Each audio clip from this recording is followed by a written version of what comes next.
tuned into the sounds of UrbanX. So, news. Tomorrow, the quote-unquote Marine vet, they got his name finally, Daniel Penny, he is set to be charged with manslaughter tomorrow. Okay. He's expected to turn himself in. Okay. All right. That's good. Now, if you guys haven't been in the news, I don't know where you've been, but Daniel Penny, he was the one who choked out Jordan Neely on the subway train. After Jordan Neely was having an episode, he choked him out for 15 minutes. Killed him. Yes. As a result, there's been a lot of protests happening in New York City and around the country, as a matter of fact, because it just brings back a lot of thoughts between black people getting killed by somebody white. George Floyd. My man in Staten Island with the cigarettes.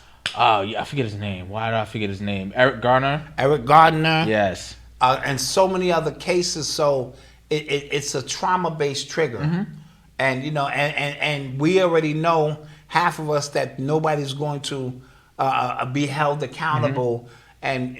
And it just goes back into, don't tell me Lady Justice is blind. Mm-hmm. And she's just dealing with balance, because we know a different system. And that's what amazes me. And I don't want to jump off topic on how people think these people who have never honored anything, mm-hmm. no laws, no treaties, no trust, no anything. Everybody is corrupt, that we think all of a sudden they're going to be uncorrupt and go, you're right, we owe you something. And we, you know what I mean? Mm-hmm. So I'm basing it off 400 years of a corrupt system, a system that is blind to our issues. But the tide sometimes seems like it's changing. Yeah, there's been a little bit of, things are swinging in our direction. So there's been a couple instances recently that shocked the hell out of me. Like George Floyd, for example. I was just like, there's no way they get in charge. I just didn't see it. Not because I just didn't believe, because the data that we have in our memory bank. Ahmaud, what's his name? Yeah. The guy who got killed Aubrey. by Ahmaud Aubrey. Yes. Even after the way they revealed what's the sister's name out of St. Louis, they ran into a house. God, what are all these women, all these people's names? Sarah? No, dude. Keep going. Okay, y'all know who I'm talking about. The fact that later on it came out that she they were trying to put a hit on her. And Breonna Taylor. Thank you so much. And so these were moments that we never thought we would see. Mm-hmm.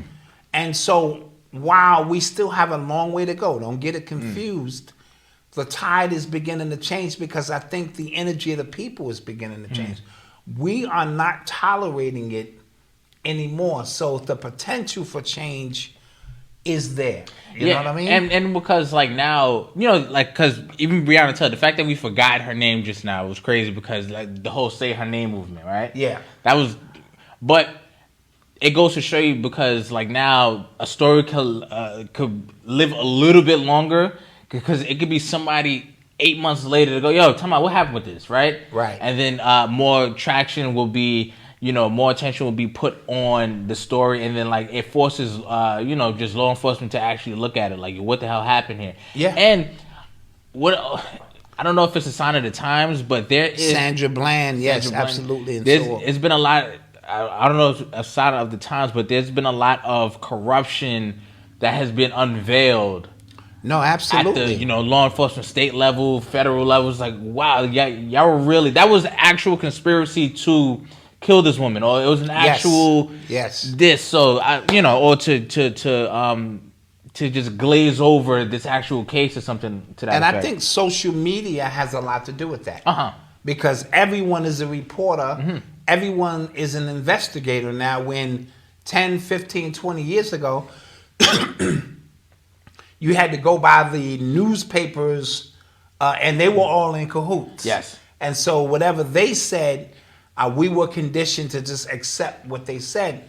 And now you have independent studies and independent people who are giving you an alternative, to at least give you an opportunity to perhaps weigh the information. I actually saw a story today that said that experts now on misinformation, they are flagging terms to let you. So I guess like when it hits the timeline, it might get slowed down. It might get like shadow banned. Like if it says, if you put in the tweet or if you put in a post, the media isn't talking about this. That's one thing. Right. Let that sink in. That's another term.